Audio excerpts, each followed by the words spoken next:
Masih di Kompas Bisnis, Saudara.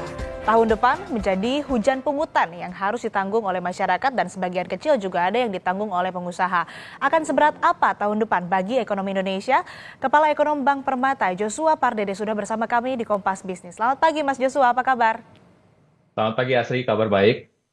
Mas, ini ada PPN 12%, premi BPJS Kesehatan naik, kemudian iuran dana pensiun. Ada juga asuransi wajib bagi kendaraan bermotor yang terkait pihak ketiga. Belum lagi tentang pembatasan subsidi. Apakah hal ini akan mendorong berlanjutnya fenomena makan tabungan alias mantap?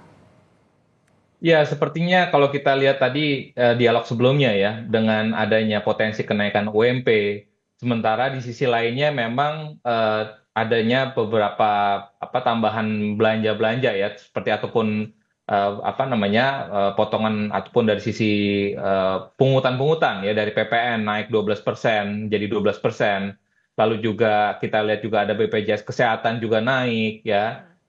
Ini pun juga tentunya menjadi bagian komponen penting ya dalam hal belanja kesehatan ya dan juga berkaitan dengan iuran dana pensiun ya ini juga terkait akan berpengaruh juga kepada karyawan formal yang terdaftar dalam program pensiun wajib ya dan terkait juga dengan tadi asuransi wajib ya bagi kendaraan bermotor ini pun juga berpengaruh juga ya kepada pemilik kendaraan bermotor. Dan yang terakhir juga mungkin berkaitan dengan pembatasan subsidi, termasuk juga subsidi energi listrik dan gas. Jadi saya pikir ini secara keseluruhan dari berbagai pungutan tadi itu memang ini diperkirakan memang akan bisa mempengaruhi penurunan ataupun bisa mempengaruhi juga daya beli masyarakat ya, khususnya kembali lagi kelas menengah. Ya, sekalipun memang ada kenaikan UMP 6,5% tahun depan, namun kita perlu cermati juga bahwa apakah kenaikan UMP tersebut bisa menangkal ataupun bisa mengkompensasi beberapa pungutan tadi. Dan saya menilai bahwa dengan adanya pungutan-pungutan tersebut, saya pikir dan memang ini yang disasar adalah kelas menengah ya. Jadi memang ini kalau kita lihat bahwa sebagian besar pungutan tadi itu yang disasar adalah kelas menengah. Saya pikir ini akan fenomena makan tabungan ini saya pikir masih akan terus berlanjut ya karena kondisinya adalah kita melihat bahwa tadi ada beban beban hidup masyarakat makin meningkat dengan adanya pungutan tadi, lalu juga dari sisi ketidakpastian ekonominya juga masih relatif cukup tinggi ya dengan kondisi global, kemenangan Trump, lalu juga dengan potensi penurunan suku bunga Fed tahun depan pun juga makin terbatas ya. Jadi saya pikir dan kemarin juga dari eh, pertemuan tahunan Bank Indonesia pun juga mengindikasikan bahwa stance kebijakan moneter Bank Indonesia pun juga cenderung waspada, berhati-hati. Jadi artinya tentu ini mengindikasikan bahwa masih ada indikasi bahwa dari sisi konsumsi masyarakat pun juga diperkirakan pun juga masih akan wait and see dan juga khususnya dengan adanya pungutan-pungutan tadi. Artinya fenomena mantap masih akan ada ya, meskipun ada UMP naik 6,5%, tapi nggak cukup karena ada pungutan-pungutan tadi yang harus ditanggung begitu. Nah, kita beralih ke data inflasi, Mas Joshua. Secara tahunan kan inflasi berada di level paling rendah 1,55%. Ini tipis sekali di atas batas bawah target pemerintah yaitu 2,5% plus minus 1%. Lalu bagaimana bisa memaknai data inflasi yang rekor paling rendah 3 tahun terakhir ini? Iya, kita juga perlu membaca data inflasi ini dengan objektif ya, bahwa tahun lalu kita perlu ingat juga bahwa tahun lalu itu di akhir tahun lalu ada fenomena El Nino ya, jadi harga pangannya cenderung meningkat sehingga ini membuat dampak high base effect ya, ataupun basisnya cenderung relatif tinggi di akhir tahun lalu, sehingga makanya dampaknya di beberapa bulan terakhir ini tadi juga disebutkan bahwa 5 bulan sebelumnya kita melalui deflasi bulanan itu sangat wajar ya karena di tahun sebelumnya di tahun 2023 itu memang inflasi khususnya inflasi kelompok pangan itu cenderung trennya sedang meningkat. Nah, sedangkan dalam beberapa bulan terakhir ini fenomena El Nino itu sudah mulai mereda ataupun berkurang ya sehingga makanya sangat wajar sekali produksi sudah mulai meningkat ya. Kemarin Presiden mengatakan bahwa stok pangan pun juga stok beras pun juga memadai, mencukupi, bahkan diharapkan tidak memerlukan lagi impor beras gitu ya. Jadi saya pikir ini kan sangat nyata bahwa produksi pangan kita meningkat sehingga inflasi pangan pun juga menunjukkan tren penurunan ya. Jadi saya pikir saya melihat bahwa ini terendahnya inflasi ini tadi ada dua faktor, high base effect akibat fenomena El Nino, dan juga di sisi lain memang di tahun ini tadi ada peningkatan produksi pangan, khususnya apa namanya tanaman pangan, sehingga inilah yang menyebabkan inflasi tahunan ya sampai dengan bulan November yang dirilis BPS kemarin ini masih relatif rendah 1,55%. Ya, namun kalau kita melihat secara tahun kalender ini masih di kisaran 1,12%. Namun kita perlu cermati bahwa di akhir tahun itu biasanya ada Natal tahun baru sehingga memang ada kecenderungan juga bahwa belanja masyarakat pun juga cenderung meningkat ya sehingga kami melihat bahwa di akhir tahun ini pun juga mestinya ada sedikit peningkatan. Namun memang kami melihat bahwa inflasi akhir tahun ini masih akan tetap di bawah 2%. Ya. Jadi memang dengan rendahnya inflasi tersebut memang terdapat ruang ya penurunan suku bunga BI ya. Namun di sisi lainnya seperti yang disampaikan juga dalam pertemuan tahunan BI minggu lalu bahwa ya fokus BI pun juga bukan hanya inflasi tapi juga ada stabilitas nilai tukar rupiah yang tadi yang kami sampaikan bahwa ada gejolak dari globalnya juga ya. Sehingga makanya ini pun juga tentunya bagaimana arah suku bunga Bank Indonesia ke depannya akan sangat dipengaruhi lagi oleh bagaimana pergerakan nilai tukar rupiah sekalipun memang rendahnya inflasi ini memberikan ruang sebenarnya untuk penurunan suku bunga bank sentral.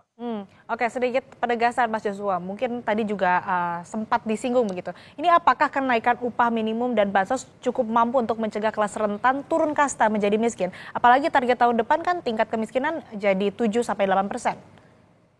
Ya, kalau kita lihat dengan adanya apa namanya dengan adanya kenaikan UMP tersebut dan juga dan juga dari sisi apa namanya dari sisi apa kenaikan tadi ya. Jadi memang tentunya ada potensi juga ya yang tadi vulnerable itu dan kalau kita lihat juga ya data BPS dalam 4-5 tahun terakhir ini kan memang ada peningkatan yang vulnerable dan juga di sisi yang lain kelas menengahnya kelompok kelas menengah mengalami penurunan ya.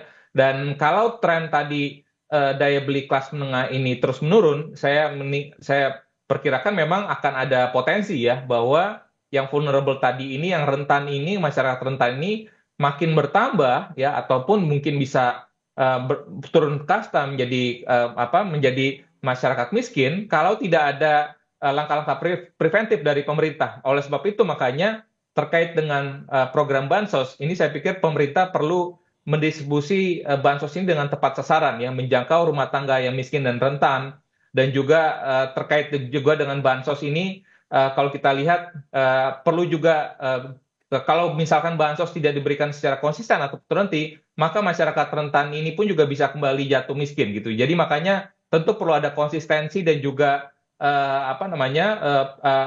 keberlanjutan ke depannya dan terkait dengan target kemiskinan ya 7-8%, saya pikir ini tentunya perlu ada intervensi tambahan lagi ya terkait dengan apalagi karena tadi ya ada hujan pungutan dan juga struktur ekonomi kita juga dari sisi sektor-sektor padat karyanya saat ini sedang menghadapi tantangan cukup berat sekali. Jadi memang tentu saya pikir perlu ada tadi distribusi bansos ini diperbaiki, mendorong penciptaan lapangan pekerjaan ya dan juga mengurangi beban tambahan masyarakat ya seperti pungutan tadi dan juga mengintegrasikan program bansos dengan pemberdayaan ekonomi masyarakat. Oke, itu soal target tingkat kemiskinan. Sekarang kita bicara soal target tingkat pengangguran. Ini kan upah memang naik 6,5%, tapi pengusaha mengancam ada PHK. Apakah ini jadi ganjalan bagi pemerintah? Ya, tentu ini pilihan yang sulit ya bagi pemerintah ya, karena oleh sebab itu makanya dalam menentukan kenaikan UMP, oleh sebab itu makanya perlu ada komunikasi tripartit ya antara pemerintah, pengusaha dan juga buruh ya agar terdapat win-win solution ya, artinya tidak memberatkan atau tidak merugikan salah satu pihak ya, karena kalau ya tadi kalau di satu sisi memang memenuhi tuntutan buruh, namun di sisi lain tentunya pengusahanya pun juga merasa terbebani, tentunya akan ada potensi ke depannya ya untuk ke depannya misalkan investasi juga semakin makin merosot gitu ya ataupun mungkin juga ada pertimbangan ke depannya akan ada pengurangan dari sisi tenaga kerja karena tentunya tenaga kerja ini menjadi salah satu komponen besar ya bagi industri padat karya dan juga UMKM ya. Jadi oleh sebab itu tentu ke depannya pemerintah pun juga saya pikir perlu lebih wise lagi dalam hal ini. Bagaimana tadi disampaikan bahwa oleh Pak Menko Perekonomian juga bahwa untuk beberapa industri memang yang masih struggling dengan kondisinya tentu diberikan Baik.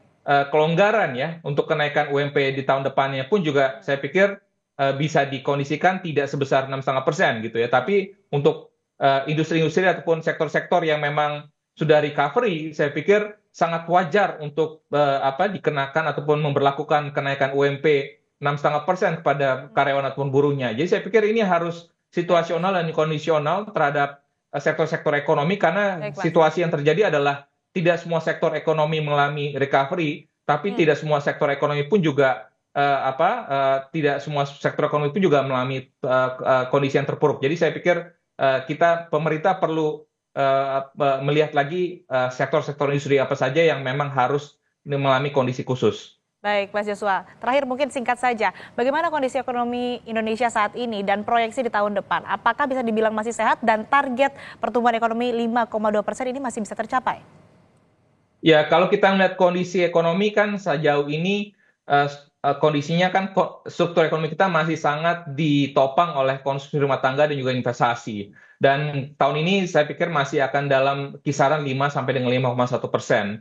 Tahun depan ada harapan untuk adanya perbaikan ya 5,1 sampai dengan 5,2%, mungkin di tengah-tengah 5,15%. Namun itu dengan banyak catatan ya, artinya karena kondisi global eksternalnya sangat tidak mendukung ya, karena China melambat, ekonomi Amerika melambat, tentunya apalagi dengan potensi trade war ya, perang dagang 2.0 dengan kebijakan Trump 2.0, tentunya ini tidak menguntungkan buat kinerja ekspor kita ke depannya. Namun bagaimana kondisi tadi, momentum itu bisa kita manfaatkan untuk kita bisa menarik, merelokasi ataupun menarik investasi, relokasi perusahaan-perusahaan dari ataupun pabrik-pabrik dari China misalkan, untuk yang tadinya yang mau keluar dari China ini bisa kita tarik ke Indonesia. Karena pada saat kondisi 2019, pada saat perang dagang pertama itu pada saat periode pertamanya Trump, itu banyak investasi yang larinya adalah ke Vietnam. Jadi bagaimana kita bisa memanfaatkan momentum dari perang dagang Trump ke depan gitu ya. Jadi saya pikir dengan adanya potensi itu dan juga makan bergizi gratis, itu saya pikir juga menjadi salah satu kunci. Ketahanan pangan, saya pikir ini juga menjadi salah satu hal yang dititik beratkan oleh pemerintah ke depannya, bagaimana produktivitas dari dan juga kesejahteraan petani, nelayan ke depannya. Saya pikir konsumsi ada harapan untuk adanya peningkatan, namun juga perlu ditingkatkan lagi bagaimana upaya untuk meningkatkan investasi. Ya, dengan adanya peningkatan investasi, tentunya kita akan bisa membuka lapangan pekerjaan lebih banyak lagi dan harapannya tadi pertumbuhan ekonomi setidaknya bisa tetap resilient ya di tengah kondisi global yang tentunya tidak mudah di tahun 2025 mendatang. Baik, yang menjadi catatan adalah fenomena makan tabungan masih akan berlanjut. Di satu sisi ekonomi kita juga masih bergantung pada konsumsi, terutama saat pada hari-hari raya begitu. Baik, terima kasih Kepala Ekonom Bank Permata, Mas Joshua Pardede telah bergabung bersama kami di Kompas Bisnis. Sehat selalu. Terima kasih.